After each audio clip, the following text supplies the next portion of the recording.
రేవంత్ రెడ్డికి చెప్తా ఉన్నా, డీజీపీ శివధర్ రెడ్డికి కూడా చెప్తా ఉన్నా. డీజీపీ గారు మీరేదో మొన్న పెద్ద పెద్ద సినిమా డైలాగులు కొట్టినారు. మాకు రెడ్ బుక్ ఉండదు, పింక్ బుక్ ఉండదు, కాకీ బుక్ ఉంటుందని చెప్పినావు. ఇదేనా నీ కాకీ బుక్? మీ పోలీసు వాళ్ళ బట్టలు కూడా తీసుకొడతా అని చెప్పి ఒక కాంగ్రెస్ నాయకుడు అంటే కేసు ఉండదు. మిమ్మల్ని యూజ్లెస్ ఫెలోస్ అని ఒక బీజేపీ ఎంపీ అంటే కనీసం కేసు పెట్టే ధైర్యం లేదు. ఎందుకు? రాష్ట్రంలో అధికారంలో కాంగ్రెస్ ఉన్నది, కేంద్రంలో అధికారంలో ఉన్నది బీజేపీ కాబట్టి భయపడుతున్నావా? ఇవాళ మేము ప్రతిపక్షంలో ఉన్నాం కాబట్టి మా మీద కేసులు పెడతావా? ఒకటి గుర్తుపెట్టుకో డీజీపీ గారు, రేవంత్ రెడ్డి గారు గుర్తుపెట్టుకోండి, ఎప్పుడు అధికారం ఎవరికి శాశ్వతం కాదు. టైం వస్తుంది, 2 ఏళ్లలో మళ్ళీ కేసీఆర్ గారు ముఖ్యమంత్రి అవుతారు, మళ్ళీ రాష్ట్రంలో గులాబీ జెండా ఎగురుతుంది.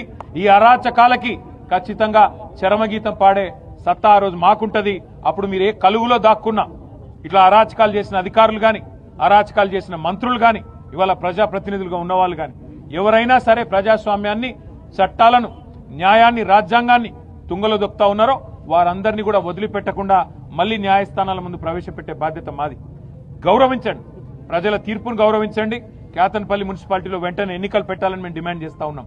ఎలక్షన్ కమిషన్ కూడా మేము డిమాండ్ చేస్తున్నాం.